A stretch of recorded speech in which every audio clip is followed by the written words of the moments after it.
Hey guys, it's me, MissDarizard, and this is the Week 4 recap of the MissDarizard Draft League. Let's go ahead and get in. So the first match we're going to cover is Pokemon RealTime. That's the Sunny Day Solar Beams against Frozen Wrath. That's Hoenn Mad. And this match was a absolute shit show. So apparently they had a mutual agreement, 15 minutes of prep, and then let's jump into the match. And you can definitely tell by watching this. Right off the rip, you see Frozen go into Trick Room with his bulky Dusclops, and then for some reason he switches into Primarina, who is a water fairy type, switching in against a grass poison type. Again, to reiterate, that is a water fairy type switching into a grass poison type, which has multiple super effective stabs against Primarina. So he basically just completely wastes his Primarina. Then he goes into Toxicroak and starts setting up, which, can be a little scary. I mean, obviously, as we're going to see here, Toxicroak does get a kill. A pretty significant poison jab there to take out the Vileplume.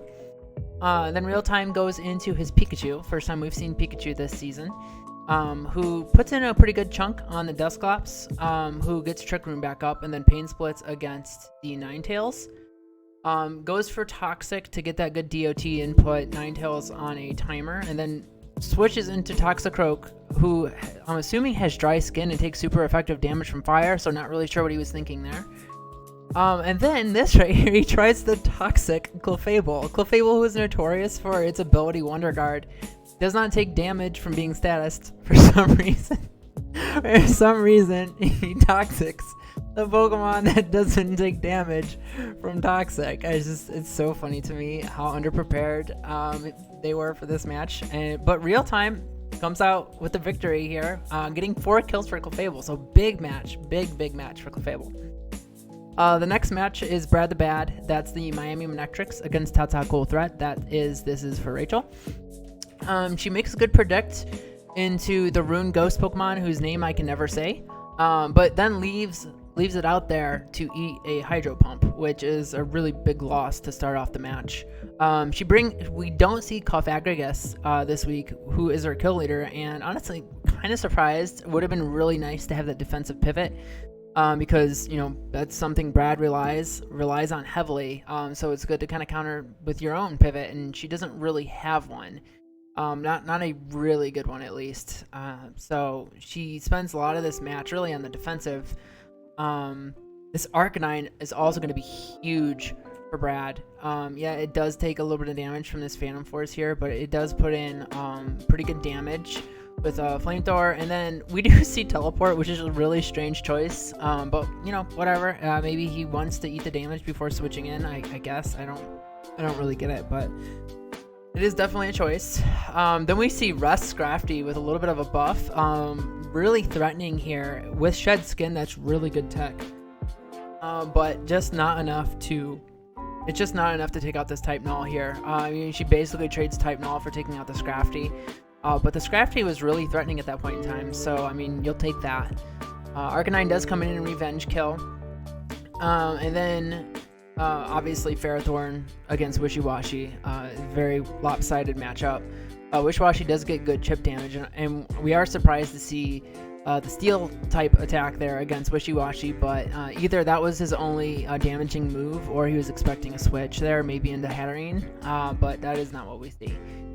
Arcanine does pick up another kill here with Flamethrower, and then right here, bringing the good tech with Snarl, really nuking Hatterene's special attack stat, which, I mean, that's all she has. I mean, she is kind of bulky, but if you nuke that special attack stat, you don't really have much to worry about other than the magic bounce. But for the first time in a Brad match this season, we don't see any traps. So he was clearly afraid of the Hatterene. He re-strategized to come up with a way to win without hazards, and, it works out for him. We do see Wheel of Fortune get pretty good chunk damage off on this Rotom, but I mean, this Rotom has just been so good for Brad all season, and that doesn't change here. Goes ahead and takes out the Wishiwashi with the Volt Switch, and then we're just going to see Arcanine snarl this thing. to the point to where it's pretty much useless, and then get an easy switch into Mimikyu to finish off the match. And Brad's going to pick up another win on the season. The next match that we're actually going to be covering is the Belper Bewares, which is British Gent against Okan Alagaz, who is the Atlanta Alchemies. And right off the rip, we're going to see Dragapult against Roserade, and British Gent waste no time going right in the Sludge Bomb. Okan, who typically leads with Sleep Powder, it makes a smart move there and just predicts the substitute and goes right for damage. They both swap out, but then here Okan does something a little interesting after taking that Toxic Orb on a switch. Clicking Iron Head, I guess going for Flinch Hacks, and then going into Brick Break. And for some reason, instead of clicking Brick Break again, which did 56% damage, clicks Brave Bird. Really have no idea why he doesn't go for Brick Break again. It doesn't make any sense to me at all, but that's what happens. And because of that, he loses Hawlucha to a Bronzong. If he would have just clicked Brick Break, he would have picked up a kill on Bronzong there and would have capped Hawlucha, who could have been a good revenge killer for the remainder of the match, but instead loses it to a misplay. So then we see the Torkoal take out the Roserade, getting the clutch burn, so the sash doesn't matter. And then this part, Okan, after getting bad RNG, gets some good RNG with that 10% paralysis on Thunder. Venusaur does threaten with some buffing, but we were going to see a good sash here on the Galvantula, and then a paralysis proc here that gives Okan the chance to take out the Venusaur. So still at this point, it's looking kind of even, but the thing is, this fucking Sylveon has been a monster all season, and that is not going to change here. Just an absolute wall. When you have a matchup with British Gent, you need to bring an answer for the Sylveon, because this Sylveon has been a problem all season. I mean, this thing, the Sylveon single-handedly beat my ass. Well, not single-handedly, but it beat my ass, and it beats Okan's ass here. I mean, it's just, you gotta have a plan for it. But yeah, we're going to see Sylveon kind of finish up this match, looking really, really good again, having another good week, picking up another 3 kills. The next match is New Bark Normalizers. That's Sergeant Mech, sorry, against the Shadow Kingdom Gengars. That's Primarsu. By the way, a very nice touch by Sergeant Mech having Norman, the normal gym trainer, as his avatar, considering he's pretty much a normal mono-type team. Picking up, getting a good switch early with Sylvie, immune to the fighting type from Hitmonchan, and then picking up an easy kill with the flinch hacks against the Shiinotic. Does lose Heliolisk, who's a good revenge killer for him, pretty early, but I mean, it's Gengar with Focus Blast. I mean, you're going to flip a coin on whether or not that Focus Blast hits, and if you lose, I mean, it is what it is. That's just how it is. Gengar's going to hit hard, and when you get fighting coverage with a normal mono-type team, you're just going to have problems with the Gengar to begin with. He does a good job here obstructing to kind of scout what the, Hydreigon is going to do. And then smartly sacks to get the Diggersby in, and then eat a nerfed Draco Meteor, and then Oko with a huge power choice band U-turn. Big damage. Then loses Sylvie to Gengar. And then, questionable decision, he goes into Ditto here. If he goes into Diggersby, he has a chance to win here because Pry is pretty much forced to click knockoff to make sure she can deal with that Ditto because it is scarfed, and that Diggersby can easily live a single knockoff and then kill with a Earthquake. He could have won if he would have won a Diggersby, but doesn't. Loses because the fish is scarfed, and Primarsu picks up another convincing win.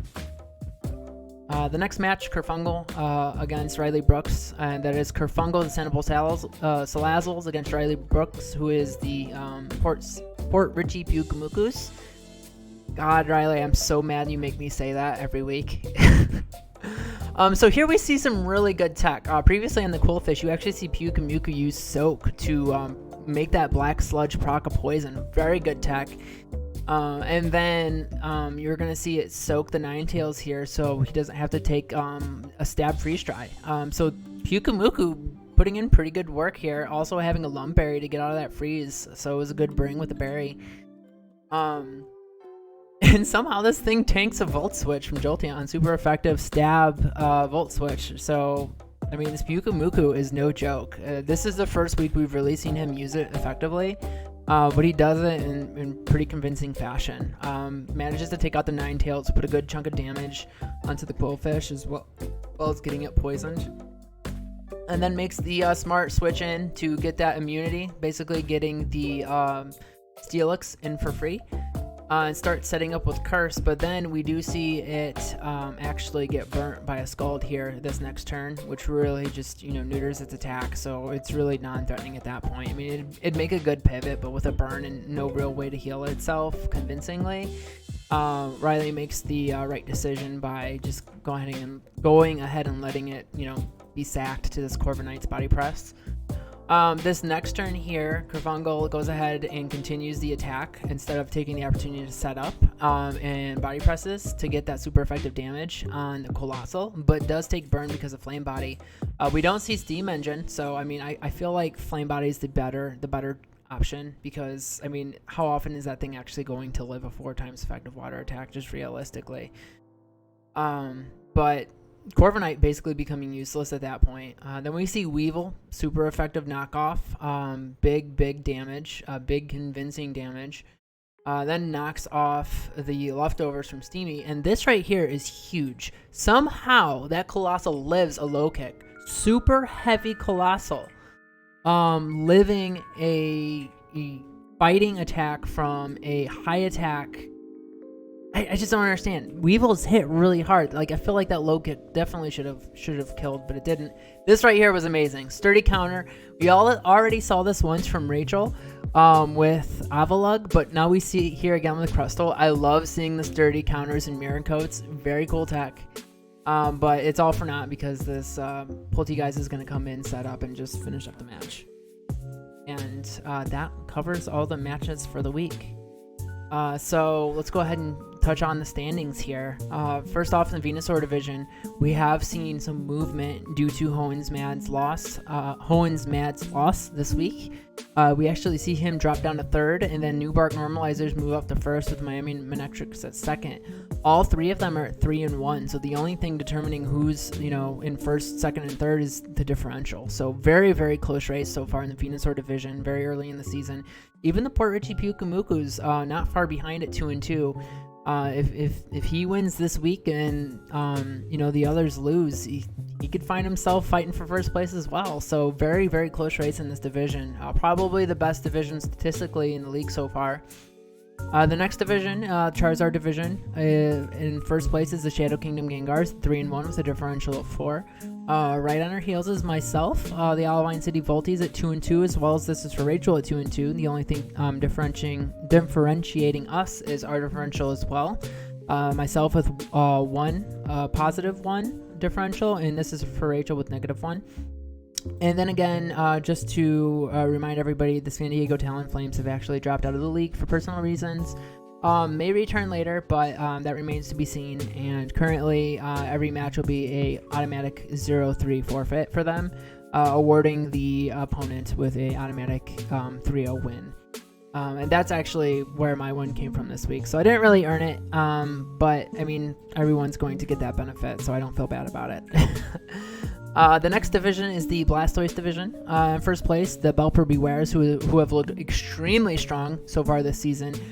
Tied for the best team in the league statistically currently with the Newbark Normalizers at 3 and 1 with a differential of 9. 2nd place in the division is the Sunny Day Solar Beams, moving up to 2 and 2 after their victory over Hoenn Mad, the differential of 0. In 3rd place, the Atlanta El Cremies at 1 and 3 with a differential of -9, and in last place, the Sandoval Sazzles at 0 and 4 with -10. Crafungal still looking to get that monkey off his back, but I am still convinced that he'll figure it out. I know it's looking really bad for him, but again, he knows the stuff. I know he's got a lot going on in his personal life right now, so maybe 2nd half of the season we see him turn the ship around. We'll see what happens. So far, the kill leader in the league is actually Clefable, thanks to that big 4-kill week against the Hoenn Mad, which gives Clefable 8 kills. Again, that's for the Sunny Day Solar Beams, and that leads the league. And then, obviously, the Pokemon of the week is Clefable. Again, 4 kills for the Sunny Day Solar Beams. Really strong week for Clefable. So that is actually going to do it, guys. really exciting week. We are moving on to week 5 now. I've actually already had my match. I will be getting my video posted up probably tonight or tomorrow, so keep an eye out for that. And if you haven't already, please leave a comment to help me out with those algorithms, and click the subscribe button if you're not already subscribed. Feel free to check me out on Instagram, Twitter, and Twitch as well. I stream 5 days a week, and 3 of those days I stream Pokemon, so feel free to come hang out with me. I love the company.